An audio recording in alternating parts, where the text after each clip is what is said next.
Are you getting ready to start a cleaning business, but you're not sure if you should start it because of some things that you may be hearing? Well, then this video is for you. But first, play that intro.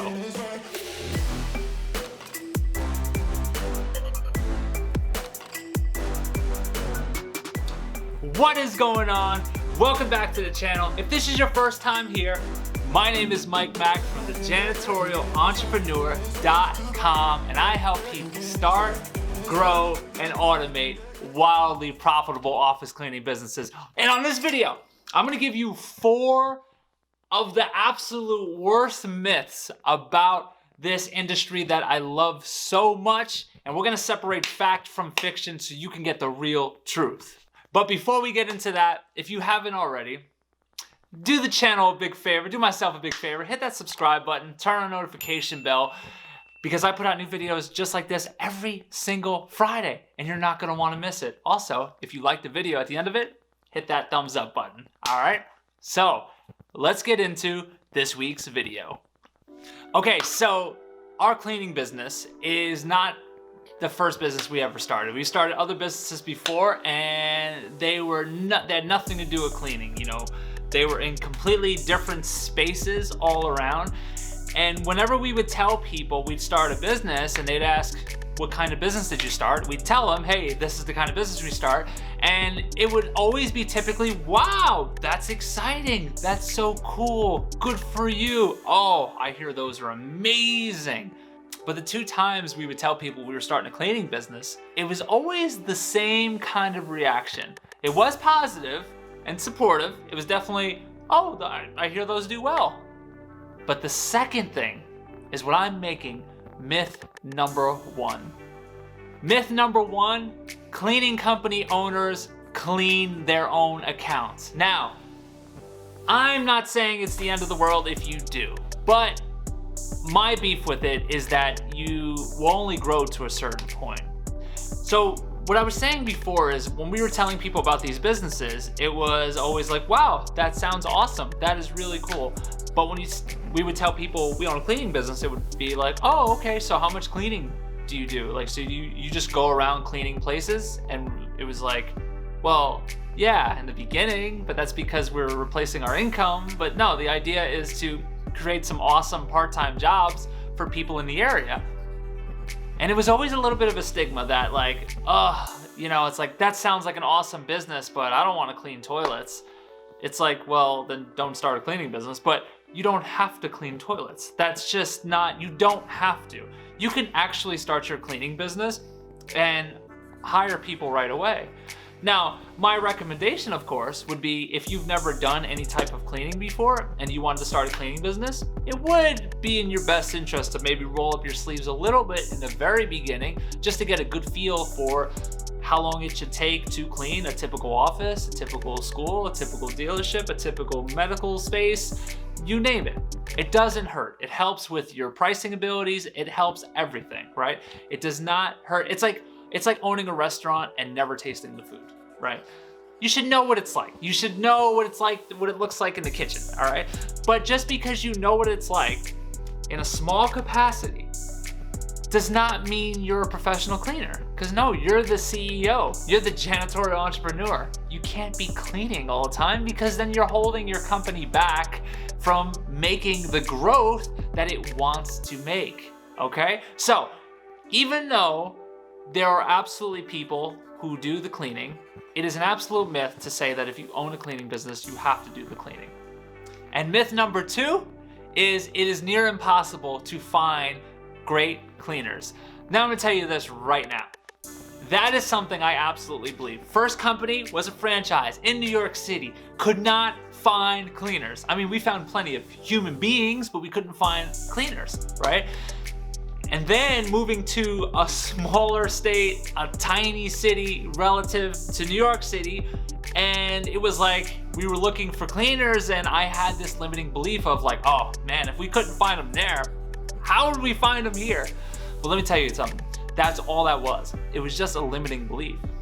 When we stumbled across our methods and processes because we were just trying and trial and error, right? Wasn't perfect in the beginning, but now we figured it out, we found it, and now I am confident we can find great cleaners on the moon, you know?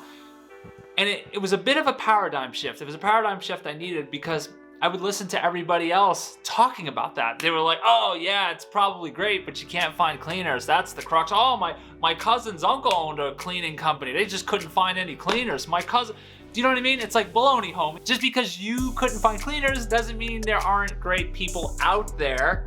You're just not doing a good job of bringing them to your company. So it's an absolute myth, okay? If you're starting out and you have this belief, I'm just gonna clean myself because nobody's better than me. Nobody's gonna clean it better than you. You know what? There's a lot of truth to that because nobody's gonna care about your company the way you do.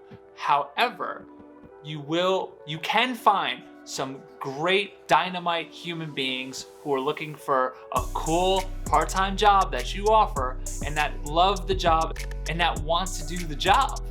Okay, it just matters what kind of systems and you have in place. It matters. Your job post matters. Your interview matters.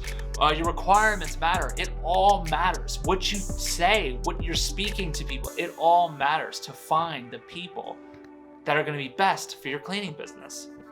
So, although it is extremely difficult when you're just starting from scratch and trying to do it without any knowledge of this, when you have it, trust me, on the other side, it's great. It is not hard to find great people. They are everywhere. It's literally crawling with great people out there. Myth number 3, more accounts equals more money. Now that's what I thought in the beginning. So for anybody who isn't new to the channel, you know the story. I was the small account king. Myself and Jess, we were just grabbing all the small accounts. And when it came time to staff, that's when the headaches came. So in the beginning, it was great because the money's coming in and we were doing the cleaning, so things were great. But then when it was time to staff, it was really difficult, okay? Then we had a big shift as a company. We realized that, when we took on our first giant sized account, it was like, wait a minute, this account's worth more than like 10 other accounts. Then it's like, damn, this one account, it's very simple. It's, we put 3, 4, 5 people there, and that's the one building, that's the one place. So the responsibility is less. I'm only thinking about one place or 2 places or 3 places. I mean, that's the goal. Would you rather have, 10 places and the total result is you're billing $100,000 a month, or would you rather have 100 places and you're billing $100,000 a month? Well, I think it's pretty obvious. Then again, I don't know about you. I'd rather worry about less places because that's ultimately less travel, less expenses, less equipment. These things add up.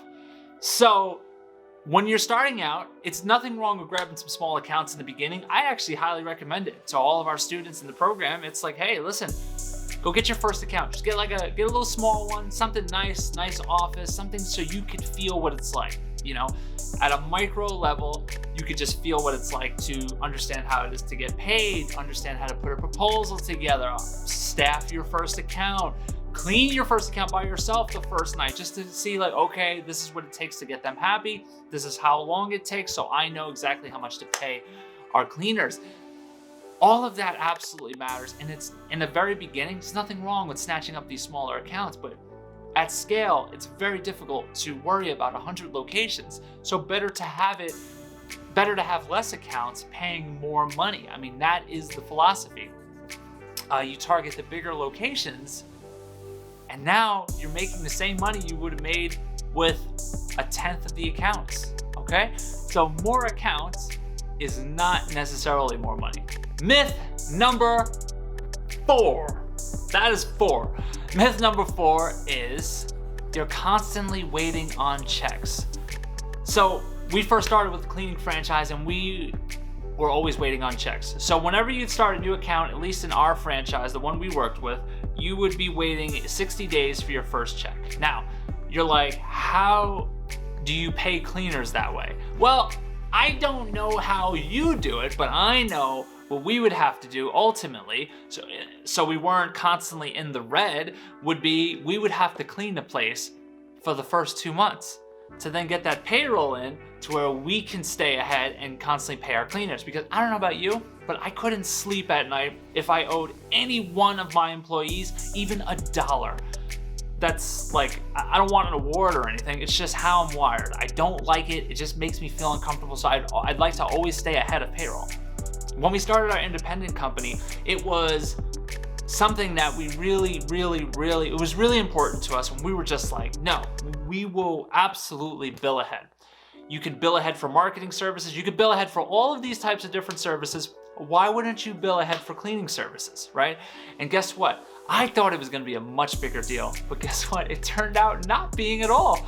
We, to this day, literally one location, big location, but it was one location. No one else had a problem with paying up front. Nobody. We would think it was like something where it was like, let's get them. They least expect it. Let's hit them with the, you gotta pay us up front. And it would be, okay, yeah, sounds good. When do you start? The 30th. Yeah, all right, I'll make sure you're paid by the 30th. Yeah, make sure we're paid by the 30th. In the beginning, it was so nerve-wracking because we thought it was such a big deal, because traditionally, cleaning companies and services like landscaping, things like that, are typically paid on the back end. Now, if you have somebody who's a forgetful Jones and you got employees to pay, that is, I don't know. I mean, it caused me a lot of anxiety just thinking about the fact that, oh my God, I'd be late with my payments. I know what that's like. I don't want to, they work their time, they should be paid, but if I don't have the money, you bill ahead and there is no problem at all. Literally one place, big place, they did a net 90, which means, you probably already know what that means, that every time when you start, 90 days later. So they're paying you a few times a year, that's it. But my thing is, net 90 can quickly become net 120, and that's just, I want nothing to do with that magic. So we told that account, thanks, but no thanks. Okay, so in conclusion, I just want to say there are a lot of opinions for everything out there, right? So office cleaning businesses should be no different. Obviously, there's gonna be a lot of myths out there, a lot of rumors. So on this channel, I'm just trying to give you the truths that I know to be true, right? And that's why these 4 myths are absolute myths in my experience. But I could see how people got to those conclusions. My only counter would be,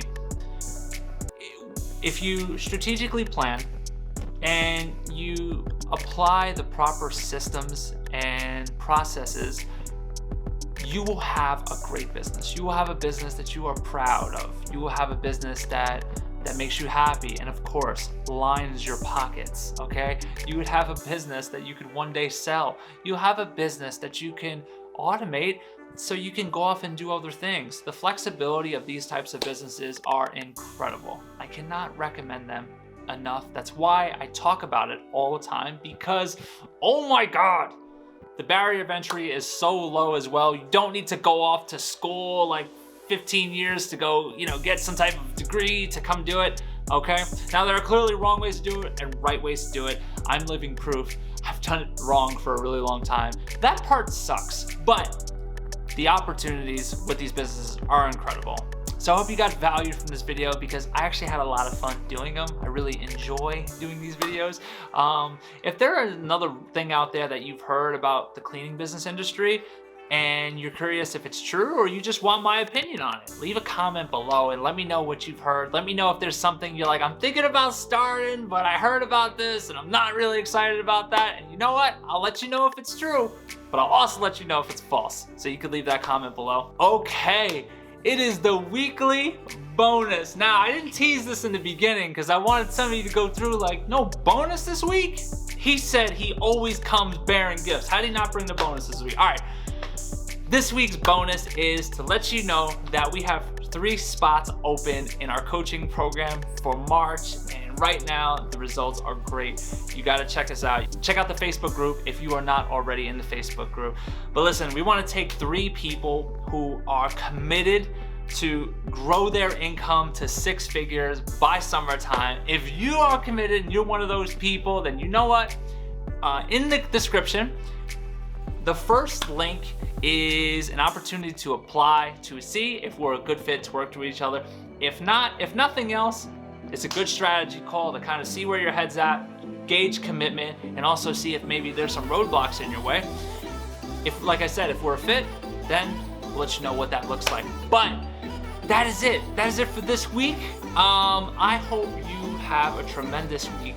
I hope you enjoyed this video. I'm so happy reading all your comments and so much positive response. I haven't got much negative responses yet, but I know as the channel grows, I will start seeing some of that. But that's okay too, because like, go bring your opinions. Everyone's got their opinions. It's fine. All right. So if you haven't already, join us in our free Facebook community. It is the Wildly Profitable Office Cleaning Business Factory. That's on Facebook. You can come check us out there. You can ask questions and we can go back and forth during the day. I do some live videos over there. So fun stuff like that. But other than that, I'm absolutely out of here. I'll see you next week on the next video. Peace out. Boom.